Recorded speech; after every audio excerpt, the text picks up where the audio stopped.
नमस्कार। आइए इस वीडियो में आकृतिक जागरूकता और आकार के बारे में जानें।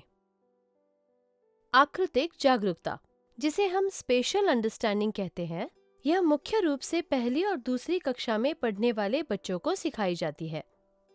आमतौर पर बच्चे कम उम्र में ही अपने आसपास के परिसर से सीखने लगते हैं और विभिन्न चीजों को सीखने की दिशा में कदम बढ़ाते हैं। इसलिए आकृतिक जागरूकता, जिसे हम कहते हैं, यह पहला अंश है जो वे विद्यालय में सीखने वाला, गणित में सीखने वाला पहला अंश है। एनसीईआरटी ने इस आकृतिक जागरूकता के बारे में क्या उल्लेख किया है, उसे सीखने का महत्व क्या है, ये हम पहले देख चुके हैं।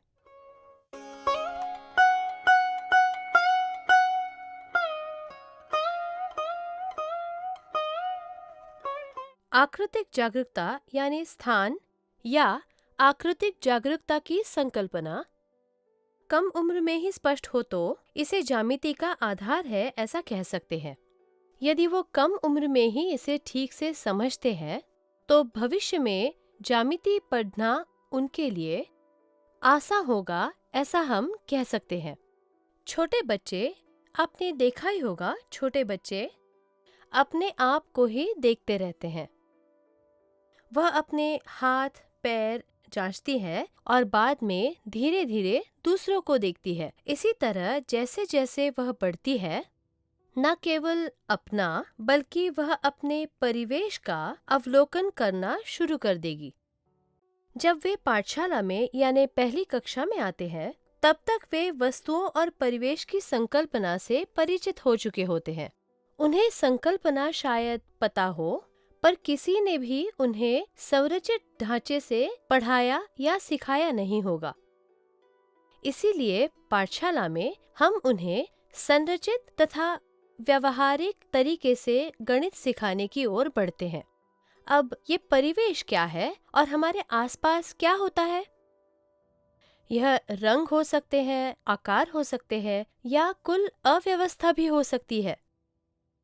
यदि बच्चे आकृतियों की पहचान नहीं कर पाते तो क्या यह अव्यवस्था होगी? उनके लिए ये बड़ा भ्रम होगा। लेकिन जैसे वो बड़े होते हैं, वे आकृतियाँ, आकार देखते हैं। ये एक फूल है, इसका एक रंग है, यह एक जानवर है जो चल फिर सकता है। इसी तरह वे हर वस्तु के विभिन्न गुणों के बारे में सीखते हैं। अगले चरणों में हम विद्यालय में समान पाठ सीखते हैं। जब बच्चे इन संकल्पनाओं को स्पष्ट रूप से समझते हैं तो हम निश्चित हो सकते हैं कि यह उनके संख्या, माप और ज्यामिति, निराकार, ये सारी संकल्पनाएं सीखने का आधार होगा, ऐसा हम कह सकते हैं। आइए इस बारे में और जानते हैं। जैसे हम पहले ही वीडियो में समझ गए हैं कि गणित सीखना मज़ेदार होना चाहिए। खेल के माध्यम से सीखना हमारी विचारधारा है। उस अर्थ में हम इस संकल्पना को कैसे सिखा सकते हैं? हमारे टीएलएम की मदद से, शिक्षण उपकरणों का उपयोग करके हम इसे कक्षा में कैसे सिखा सकते हैं, आइए देखते हैं।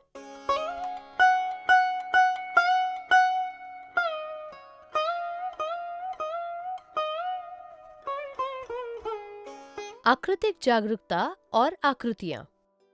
इस विषय से संबंधित हम कौन से शिक्षण उपकरणों का उपयोग करेंगे? सीखने के उपकरणों को हम टीएलएम कहते हैं। मैं इसे आगे से टीएलएम कहूंगी। इसका उपयोग कैसे करें, देखते हैं। ये स्क्वायर काउंटर है, जिन्हें हम वर्गाकार काउंटर कहेंगे। यह ईवीए सामग्री से बना है। इसे पानी में डुबाकर बोर्ड पे चिपकाया जा सकता है या फिर टेबल पे या जमीन पे या बच्चों के बेंच पर भी। ठोस चरण की गतिविधियां की जा सकती है। बेस 10 ब्लॉक्स, बेस 10 ब्लॉक का सेट हमारे पास है।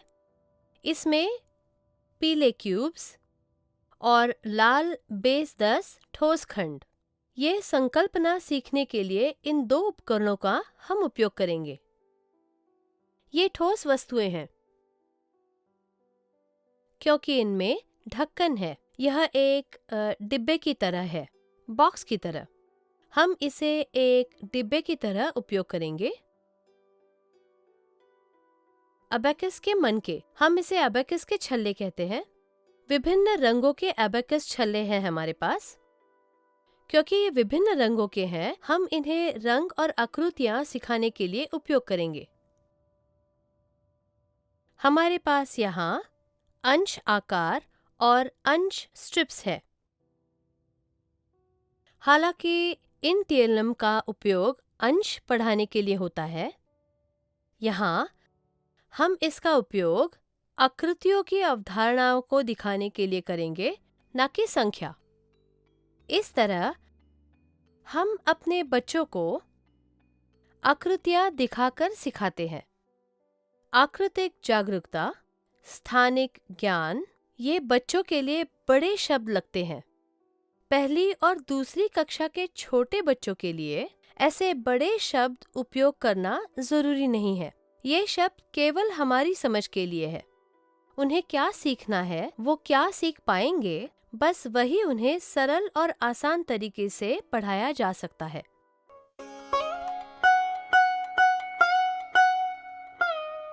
अब हमें सीखना है अंदर और बाहर की संकल्पना। यह संकल्पना अपने दैनिक जीवन में, घर पर और विद्यालयों में वे पहले से ही इस्तेमाल करते हैं। फिर भी वे इसके बारे में स्पष्ट है या नहीं, ये हम नहीं जानते। हमें ये समझना है और फिर उन्हें ये संकल्पनाएं सिखानी है। सबसे पहले ठोस स्तर पर टीचिंग मटेरियल यानी टीएलएम का उपयोग करके सिखाते हैं और आगे बढ़ते हैं। फिर हम उन्हें कार्यानुभव देंगे। देखते हैं कैसे करते हैं। ये ठोस घन और वर्क काउंटरों का उपयोग करते हैं। हम एक गतिविधि करते हैं। हम बच्चों से कैसे बात करेंगे? आइए इसे एक डिब्बे के रूप में माने, ठीक है? यह एक नीले रंग का वर्क काउंटर है। यह पीले रंग का वर्क काउंटर है ना? ये वर्क काउंटर कहाँ पड़े हैं? ये बाहर पड़े हैं, मेज पर। क्या ये डिब्बे के अंदर है या बाहर? ये बाहर है ना? आइए अब इन्हें एक एक करके डिब्बे में रखते हैं। क्या हम इन्हें अंदर रखें? अब आप मुझे बताएं कि वर्क काउंटर कहाँ है? वे अंदर है ना? बहुत बढ़िया। अब मैं हर एक काउंटर को बाहर निकालूंगी। मैं इन्हें कहाँ रख रही हूँ? डिब्बे के ठीक बाहर। इन्हें डिब्बे से निकालकर बाहर रख रहे हैं। क्या हम यही गतिविधि किसी और खिलौने के साथ करें? अब इन सामग्रियों का उपयोग करके यही गतिविधि दोहराते हैं। इन्हें क्या कहते हैं? पीले क्यूब्स। और यह एक ठोस घन है। यह ठोस घन खोखला है। इसे डिब्बे की तरह इस्तेमाल करेंगे। क्या ये बॉक्स के अंदर है या बाहर? ये बाहर है ना? अब मैं एक एक करके इसमें डालूंगी। अब सारे क्यूब्स कहाँ हैं? पीले क्यूब्स कहाँ हैं? कुछ क्यूब्स डिब्बे के अंदर है और कुछ क्यूब्स डिब्बे के बाहर।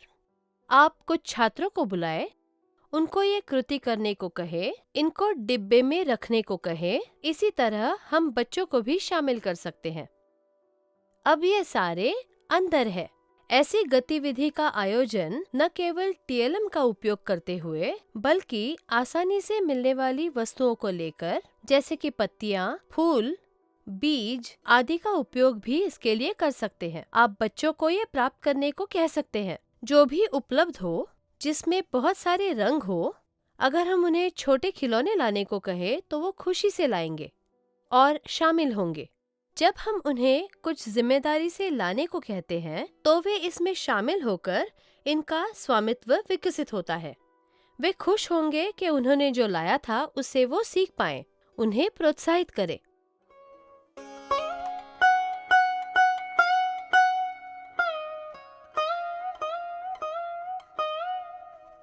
हमने अब तक सारी गतिविधियां ठोस स्तर पर की है।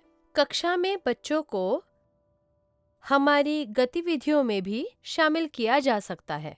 यानी कक्षा में चॉक से वे एक वृत्त खींच सकते हैं। सभी बच्चों को वृत्त के चारों ओर खड़े करें, जिसे सर्कल टाइम कहते हैं। अब एक एक करके वृत्त के बाहर से बच्चों को वृत्त के अंदर आने को कहें। अंदर आकर 2 बार ताली बजाएं और फिर बाहर जाए। इससे क्या होगा, वे अंदर और बाहर की संकल्पना समझ जाएंगे। इसी तरह ये प्रतिनिधित्व स्तर पर किया जा सकता है। छोटे बच्चे, नन्हे बच्चे बहुत उत्साहित होंगे अपने विचारों को साझा करके या चित्रों के माध्यम से। हमें उनके लिए ऐसा अवसर पैदा करना होगा। शिक्षण के इस तरीके में इसका उपयोग किया जा सकता है। अब आइए जानें कि अंदर बाहर का प्रतिनिधित्व कैसे किया जा सकता है। यह आसान है। इसे करने के लिए कोई नियम नहीं है। आप में से अधिकांश शिक्षक रचनात्मक है। आप कक्षाओं के आयोजन के लिए अपना रास्ता चुन सकते हैं। अब हम एक चित्र निकाल रहे हैं। यह एक स्कूल बैग का चित्र है या कोई भी बैग। अब इस बैग के अंदर क्या है, इसमें क्या भर सकते हैं? क्या आप इसे चित्र से दिखा सकते हैं? जब आप विद्यालय आते हैं तो आप अपनी किताबें लाते हैं। क्या आप किताबें बनाएंगे? आप किताबें लाते हैं और क्या लाते हैं? आप पेंसिल बॉक्स लाते हैं, है ना? क्या आप इस बैग के अंदर पेंसिल बॉक्स बनाएंगे? ये रहा पेंसिल बॉक्स। और क्या लाते हैं? क्या आप चॉकलेट लाते हैं? क्या हम चॉकलेट बनाएं? आइए हम चॉकलेट बनाते हैं। देखते हैं। कितनी चॉकलेट्स आपने लाई? बहुत सारी। सबका चित्र निकाले, जितने चाहो उतने। इसके बाद आपने अपनी पानी की बोतल कहाँ रखी है? यहाँ देखिए, पानी की बोतल की ठीक जगह है, बैग के बाहर की जेब में। मैं यहाँ बनाऊंगी। आप कहाँ बनाएंगे? इस बैग के अंदर एक किताब है, पेंसिल बॉक्स है और चॉकलेट भी है। जो भी आपने बनाया था वो सब इसमें है। केवल पानी की बोतल मैंने बाहर निकाली। आपने कहाँ बनाई है, दिखाएंगे? यदि हम बच्चों को शामिल होने का अवसर दें, अगर उनकी पसंद को इसमें शामिल करें, इसका अवसर प्रदान करें, तो वे खुशी से सीखेंगे। यही नहीं, इस गतिविधि के बाद बच्चों के साथ चर्चा करें, उनसे बातचीत करें कि हमारे दैनिक जीवन में ये संकल्पना हम कहाँ उपयोग करते हैं, हम अंदर बाहर शब्द कहाँ उपयोग करते हैं। संकल्पना ये शब्द बच्चों के लिए बहुत भारी है। क्या आप बता सकते हैं कि इनका उपयोग हमने कहाँ किया? आप उनसे पूछ सकते हैं, है ना? वे कहेंगे कि चॉकलेट मेरे मुंह के अंदर है। या उन्हें एक फोटो फ्रेम दिखाकर कहे कि आपकी तस्वीर फ्रेम के अंदर है। उन्हें कह सकते हैं, आज जो भी कक्षा में मौजूद है वह कमरे के अंदर है और जो भी अनुपस्थित है वे कमरे के बाहर है। हम ये कह सकते हैं, खाने की प्लेट को देखें, करी और चावल प्लेट के अंदर है। क्या पानी का ग्लास प्लेट के अंदर है? नहीं, ये तो प्लेट के बाहर है। ऐसे ही उन्हें अधिक से अधिक विचार देने के लिए और ज्यादा प्रोत्साहित करें। बच्चे खुशी खुशी सीखेंगे। अब आगे हमारा क्या कर्तव्य है? अब तक हमने उन्हें सिखाया, गतिविधियों का आयोजन किया और विचार प्रस्तुत करने का अवसर बनाया। लेकिन क्या बच्चों ने ये समझा है या नहीं, ये देखना होगा। हमने जो भी सिखाया है उसका आकलन करना होगा। वे क्या गलतियाँ कर सकते हैं? हमने अंदर और बाहर की बात की, लेकिन क्या वे स्पष्ट है कि अंदर का मतलब अंदर है या वे थोड़े बहुत भ्रमित है? हमें यही जांचना होगा। हमें उनसे बार बार पूछना होगा। हाथ में एक वस्तु दे, उसे अंदर डालने को कहें। क्या उसने अंदर रखा या बाहर? तब हम जानेंगे कि वो ये संकल्पना समझे है या नहीं, या वे उसे ऊपर या नीचे किस स्थान पर रखते हैं। अगर उसने कहीं और रख दिया तो उसने संकल्पना को ठीक से नहीं समझा। हमें फिर से दोहराना होगा, हमें और गतिविधियां करनी पड़ेंगी और संयम से उन्हें सिखाना होगा और उसी के बाद आगे बढ़ना होगा अगले पाठ की तरफ।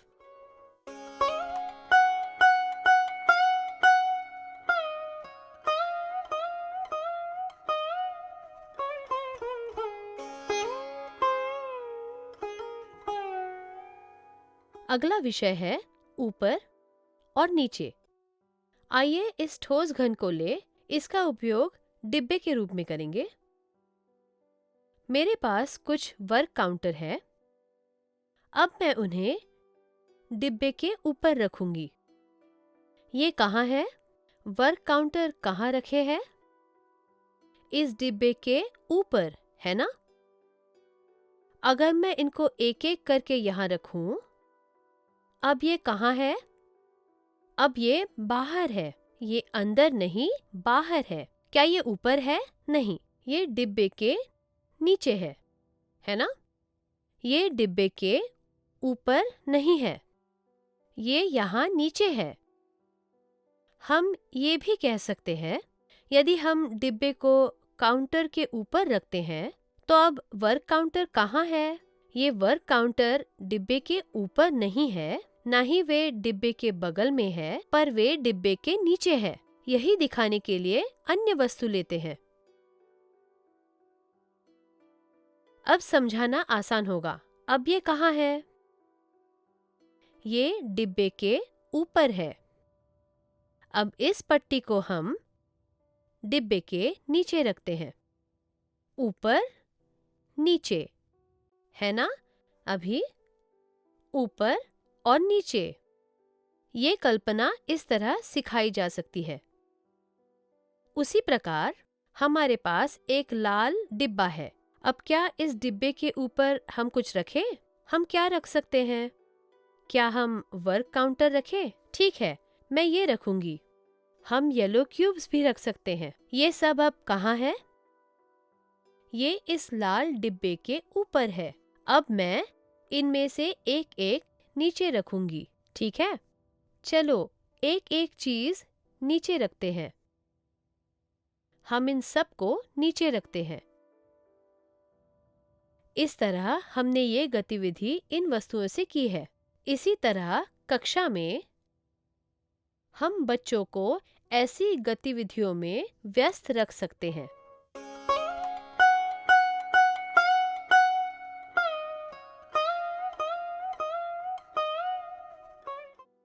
अब आप सब मुझे बताएं, इस कक्षा में लाइट बल्ब कहाँ है? यहाँ है या वहाँ है? वे वहाँ ऊपर है ना? लाइट बल्ब ऊपर है। यहाँ नीचे क्या है? इस कक्षा में नीचे क्या है? यहाँ नीचे फर्श है ना? इसी तरह आप वहाँ क्या देख सकते हैं? क्या आप बताएंगे? बच्चे आपको अलग अलग उत्तर देंगे और शिक्षक क्या करेंगे? हम उन्हें सही उत्तर देने के लिए प्रोत्साहित करेंगे। यदि कोई गलती हो, उदाहरण के लिए पानी, यदि वे कहते हैं कि नदी ऊपर है, तो हम उन्हें सही करते हैं। नदी नीचे बहती है। सूरज वहाँ आकाश में ऊपर है। इसी तरह से हम उन्हें समझाएंगे। इसका प्रतिनिधित्व कैसे करें? आइए देखें। अब या तो हम उनसे बोर्ड पे चित्र बनवा सकते हैं या फिर कॉपी में। क्या आप मेज बना सकते हैं? क्या आप कर सकते हैं? आइए देखें। अब इस मेज पर कौन बैठेगा? हमको किसी को मेज पे बिठाना होगा। मेज के ऊपर कौन बैठना चाहेगा? मैं एक बिल्ली को बिठाऊंगी। जो आपको पसंद है उसे आपको मेज पे बिठाना है। क्या आप समझे?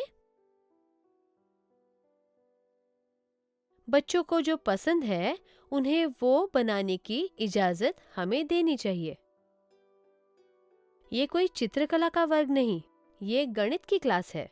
इसीलिए हमें उन्हें कहना है, ये बहुत अच्छा है। जो भी वे बनाते हैं, जैसा भी रंग वो देते हैं, जो भी वो करते हैं, उन्हें प्रोत्साहित करना चाहिए। इससे वे खुश होंगे, उनका आत्मविश्वास बढ़ेगा और वे आने वाले पाठों को सीखने में रुचि लेंगे। यह एक मेज है। बिल्ली कहाँ है? बिल्ली मेज के ऊपर है ना? अब आप मेज के नीचे क्या बनाएंगे? क्या हम कुछ बनाते हैं? मैं यहाँ एक छोटी बाल्टी बनाऊंगी। आपको मैं जो बना रही हूँ वही बनाने की जरूरत नहीं। क्या यह एक कूड़ादान है जो हमारे कक्षा में है? आइए इसे मेज के नीचे रखें। ठीक है। अब बिल्ली कहाँ है? बिल्ली मेज के ऊपर है। कूड़ादान कहाँ है? मेज के नीचे है ना? क्या आप और कुछ बनाएंगे? आप बनाएं। इस तरह से कक्षा में उन्हें कुछ करने के लिए दो, सीखा हुआ दिखाने के लिए उन्हें अवसर दे। शिक्षकों को पता चलेगा कि वे संकल्पना समझ गए हैं। क्या वे समझे हैं? क्या वे अच्छी तरह समझ गए हैं? उन्हें बोलने का अवसर दे। अगर वे कोई चित्र बनाते हैं, सिर्फ प्रशंसा न करे, उन्हें उसका स्पष्टीकरण पूछे। जब आप उनसे ये पूछेंगे, तब वे किन शब्दों का प्रयोग करते हैं, शायद अंदर बाहर या ऊपर नीचे, क्या वे शब्दों का सही उपयोग कर रहे हैं, ये हमें पता चलेगा। हमें पता चलेगा और अगर कोई गलतियां हैं तो सुधार सकते हैं। हम बहुत धीरज से उन्हें सुधार सकते हैं। अब इसके बारे में हम दैनिक जीवन में ये शब्द कहाँ प्रयोग करते हैं? हम बच्चों से पूछ सकते हैं, वहां ऊपर, वहां रसोई में क्या रखा है? वहां ऊपर। जब माँ पकवान बनाती है तो वहां ऊपर रखती है ताकि बच्चे एक ही दिन में खत्म न करे, इसीलिए ऊपर रखती है। नीचे क्या रखती है? जो नियमित रूप से उपयोग में आता है वो माँ नीचे रखती है ना? और क्या? पेड़ में नारियल कहाँ है? वह पेड़ के ठीक ऊपर है ना? नारियल बिल्कुल ऊपर है। छोटे पौधे और घास कहाँ होती है? वे यहाँ नीचे है। वे ऊपर नहीं, नीचे है। इसी तरह हम सिखा सकते हैं ऊपर और नीचे हम दैनिक जीवन में कैसे प्रयोग करते हैं। अगर आप उन्हें कक्षा से बाहर ले जा सकते हैं या लंच ब्रेक के दौरान अगर बच्चे आपके साथ है, अगर इन शब्दों का उपयोग जानबूझकर करें तो बहुत आसानी से वे सीखेंगे।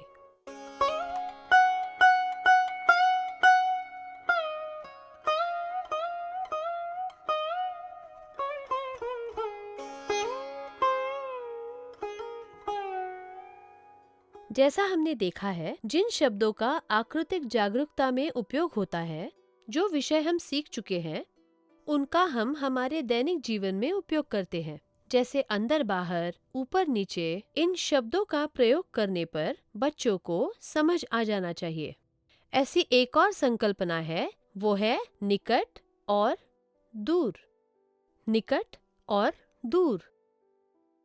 हम बच्चों के लिए निकट और दूर बोलते हैं, पर आगे बढ़ते हुए जब हम उन्हें माप सिखाएंगे, अगर इस संकल्पना की नींव मजबूत हो तो वे अच्छी तरह से इसे समझ सकेंगे। हम TLM का उपयोग करके निकट और दूर ये संकल्पना सिखा सकते हैं। संदर्भ के लिए हम इसका उपयोग करेंगे। हम एक बड़ी वस्तु लेंगे और यहाँ रखेंगे। दूसरी वस्तुएं हम लेंगे और इसके पास रखेंगे। चलो इसे थोड़ा सा दूर रखें। ठीक है? ये क्या है? यह एक लाल खंड है और यह एक नीला ठोस घन है ना? यह एक पीली पट्टी है। अब इस लाल खंड के बहुत निकट क्या है? यहाँ क्या है? नीला ठोस घन। ये और ये बिल्कुल निकट है ना? ये बहुत पास पास है ना? क्या ये निकट है? नहीं, यह दूर है। यह बहुत दूर है। यदि आप इससे तुलना करें तो ये बहुत दूर है। आइए एक और वस्तु लेते हैं। यह कौन सा रंग है? यह हरे रंग का है। हम हरे रंग वाले को यहाँ रखेंगे और इस पीले वाले को वहाँ। अब लाल खंड के पास वाला कौन सा रंग है? कौन सा निकट है? कौन से रंग का छल्ला निकट है? यह हरा छल्ला लाल खंड के निकट है। पीला वाला बहुत दूर है ना? अब पीला छल्ला कहेगा, मैं इतना दूर क्यों हूँ? मैं भी निकट जाऊंगा। टिंग टिंग टिंग टिंग। बच्चों के साथ खेले, है ना? अब दोनों छल्ले कहाँ हैं? दोनों छल्ले लाल खंड के बिल्कुल निकट है। इसी तरह आप बच्चों के लिए विभिन्न गतिविधियां कर सकते हैं। आप इन सामग्रियों या किसी भी अन्य टीएलएम का उपयोग कर सकते हैं।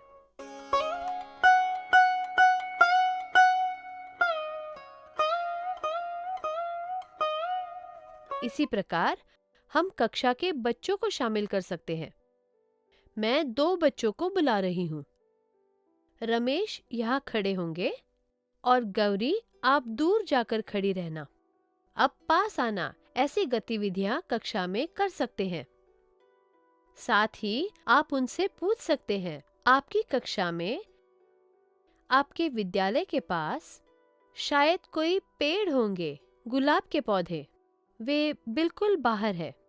नारियल का पेड़ दूरी पर है, तो विद्यालय के पास, हमारी कक्षा के पास कौन सा पेड़ सबसे निकट है?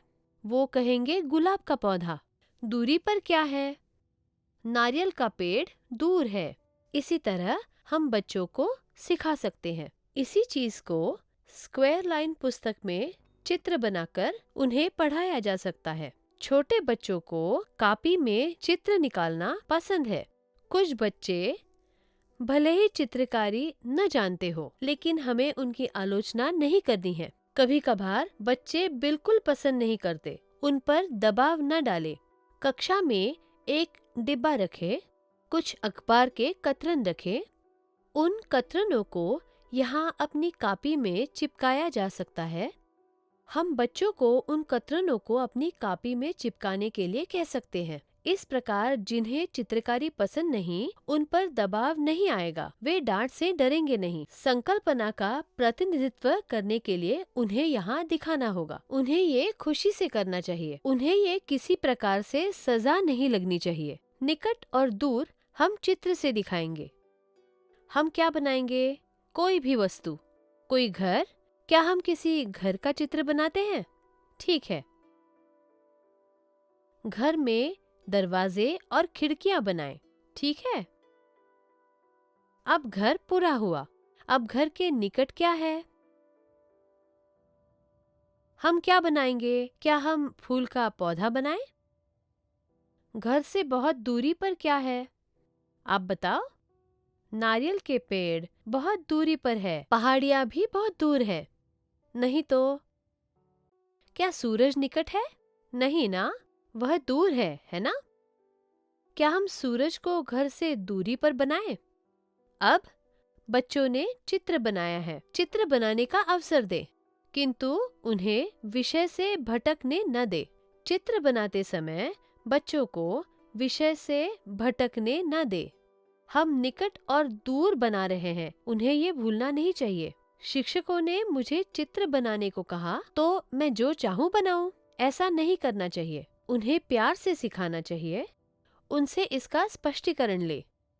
व्याख्या करते समय बच्चे बहुत उत्साही होंगे, इसलिए शिक्षकों के लिए उनका मूल्यांकन करना आसान होगा। क्या उन्होंने संकल्पना समझी है? ये क्या है? यह एक घर है। ये क्या है? पौधा। पौधा कहाँ है? घर के निकट। यह क्या है? यह सूर्य है। सूर्य ऊपर है ना? वे ये संकल्पना समझे है।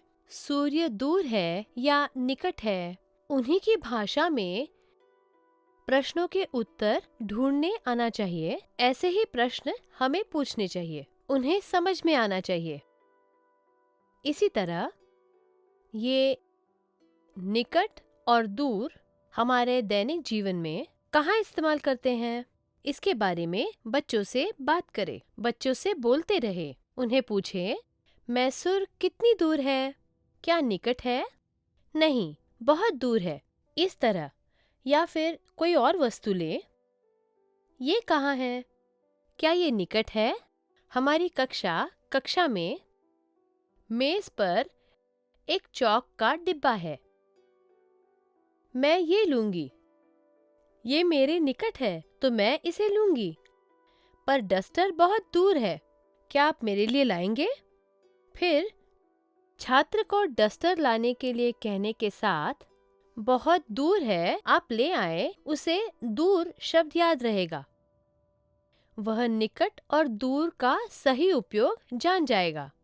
इसी तरह हमारे दैनिक जीवन में उदाहरणों के साथ उन्हें ये संकल्पना समझानी होगी।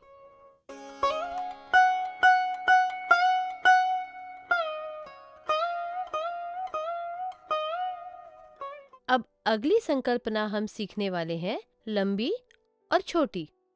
तो आइए अब हम ये देखते हैं निकट और दूर कैसे हमने ये माप सीखते वक्त एक आधार के रूप में इसका इस्तेमाल किया।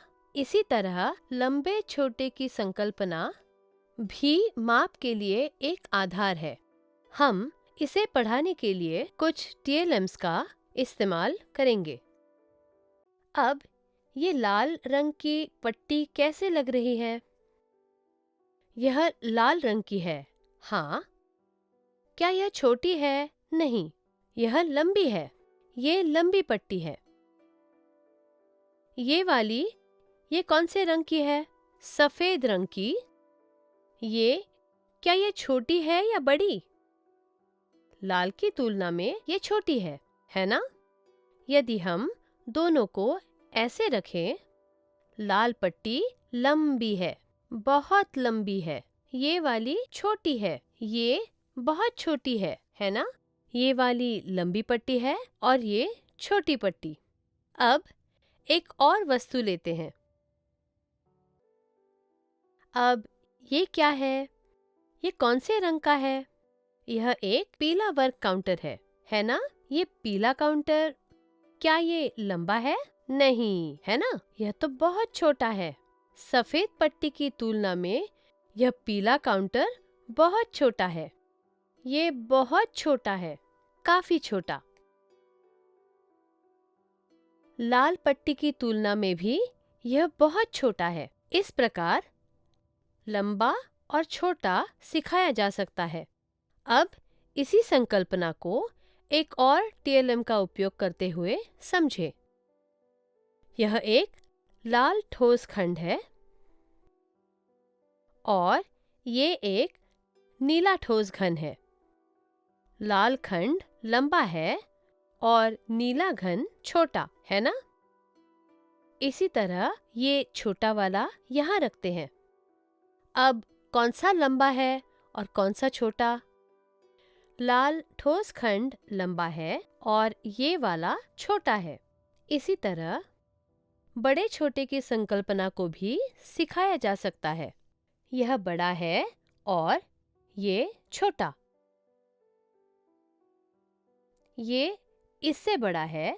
कौन सा बड़ा, कौन सा छोटा, ये हम सिखा सकते हैं। इसी तरह कौन सा लंबा, कौन सा छोटा सिखा सकते हैं।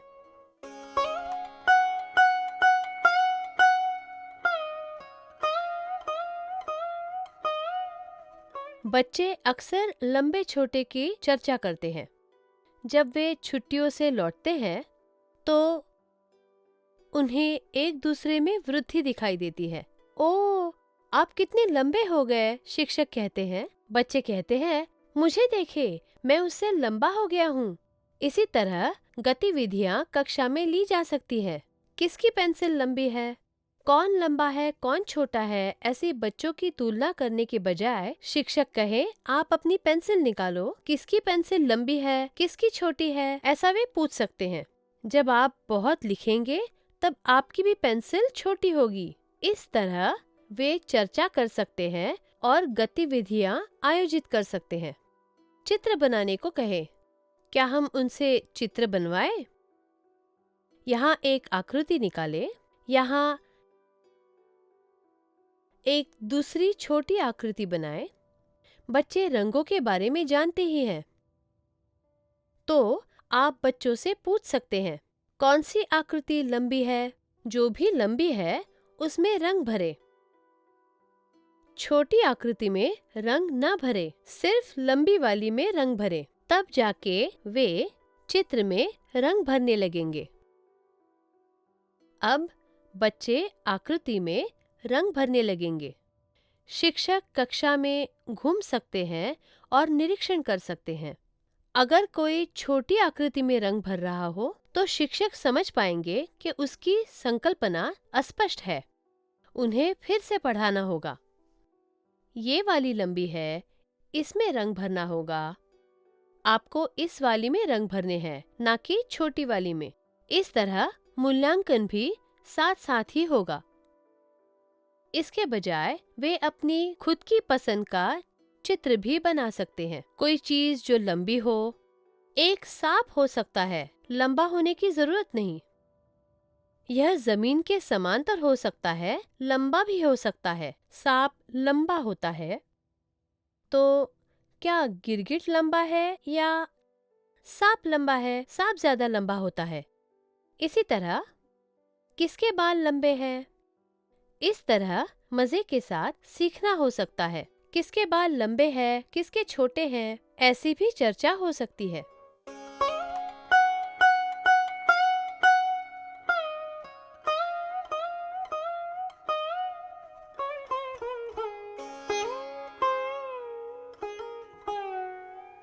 हमने आकृतिक जागरूकता के बारे में सीखा। हमने मूल विचारों को भी पढ़ाया है। अब वस्तुओं की पहचान। वस्तुओं की पहचान कैसे करें? बच्चों ने ये पहले ही किया होगा। पहली और दूसरी कक्षाओं में वे वस्तुओं की पहचान जानते हैं। फिर भी विभिन्न वस्तुओं की विशेषताओं की पहचान करने के लिए अधिक प्रशिक्षण आवश्यक है। उनकी विशेषताओं के आधार पर वस्तुओं के अलगाव को एक गतिविधि के माध्यम से बच्चों को दिखाया जा सकता है। वे खेल खेलते खेलते संकल्पनाएं अच्छी तरह से समझ पाएंगे। आइए देखते हैं कैसे।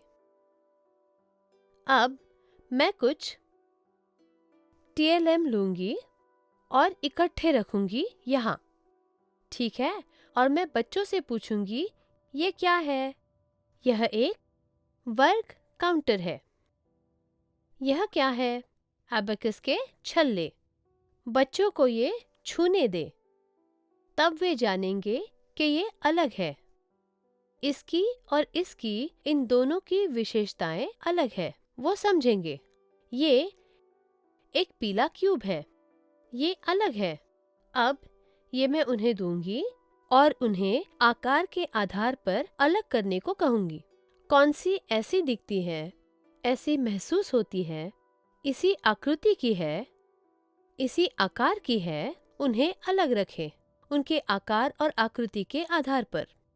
अब ये वर्ग काउंटर, हम इन्हें इस तरफ रखेंगे, ठीक है?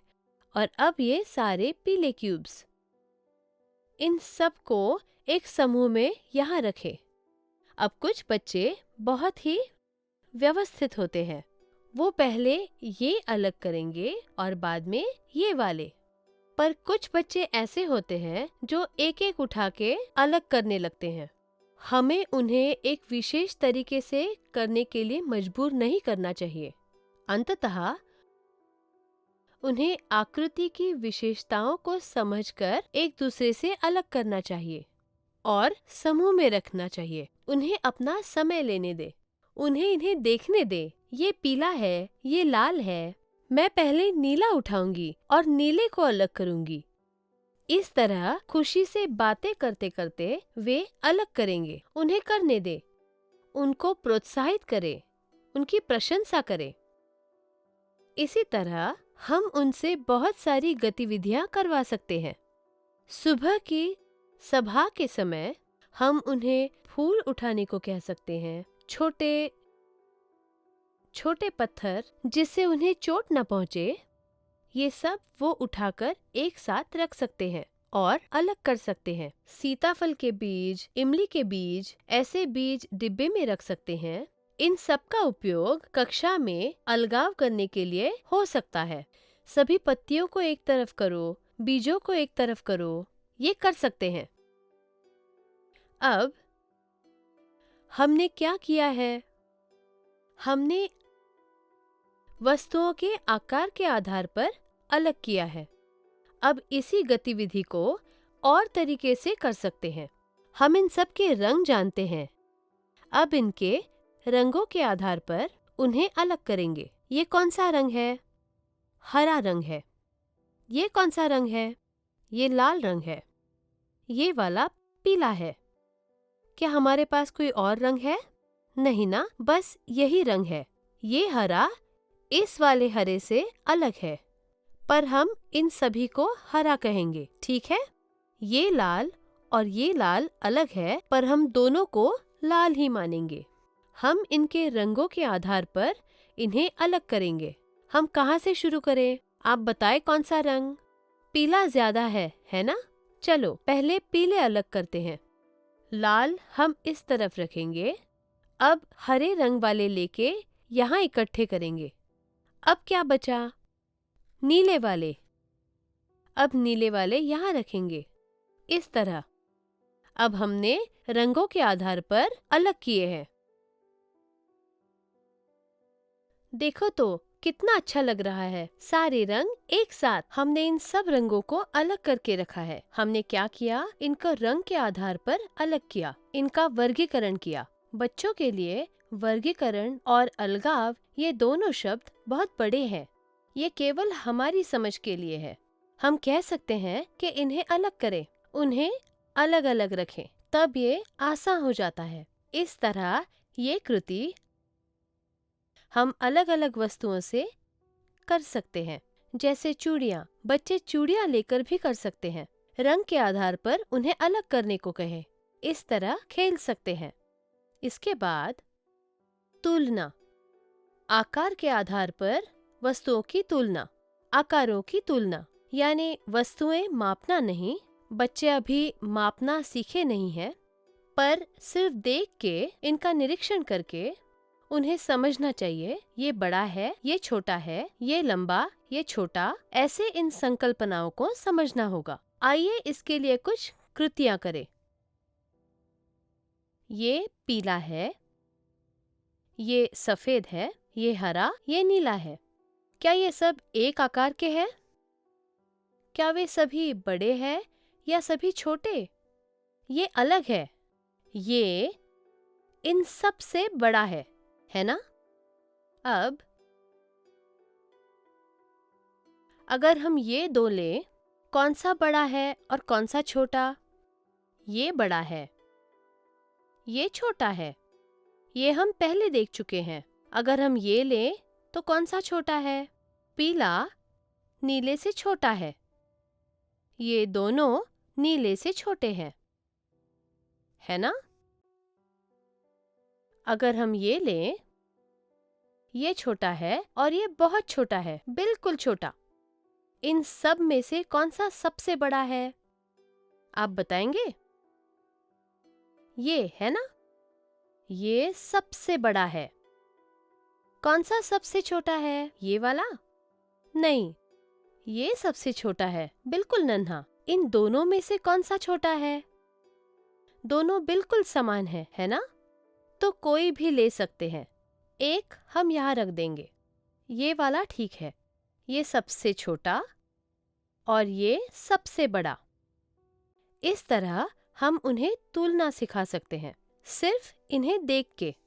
इस कृति के लिए हम इनकी पेंसिल बॉक्स ले सकते हैं या इरेजर ले सकते हैं, किताबें ले सकते हैं। एक बेंच के बच्चों को लेकर समूह बना के ये वस्तुएं इनके पास रखें और उन्हें तुलना सिखाएं वस्तुओं के आकार के आधार पर। ऐसी कृतियों से सिखा सकते हैं।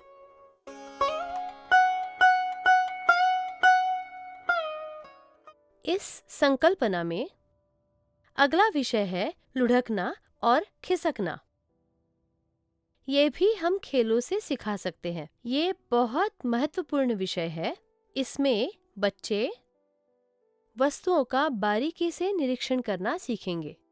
वो खेल की तरह खेलेंगे, पर इसके साथ वे ज्यामिति के मूलभूत सिद्धांतों को सीखेंगे।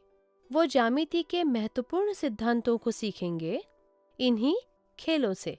इसी चरण में वो देखेंगे। आइए देखते हैं ये कैसे करेंगे। हम इन्हें इस तरह रख सकते हैं। इसे दशमलव सेट की एक ट्रे कहते हैं। मैं ये इस्तेमाल करूंगी। हम इसे पट्टी के रूप में रखें कक्षा में एक मेज पर। इस तरह से हम इन्हें रख कर कुछ वस्तुएं लेंगे और इस्तेमाल करेंगे।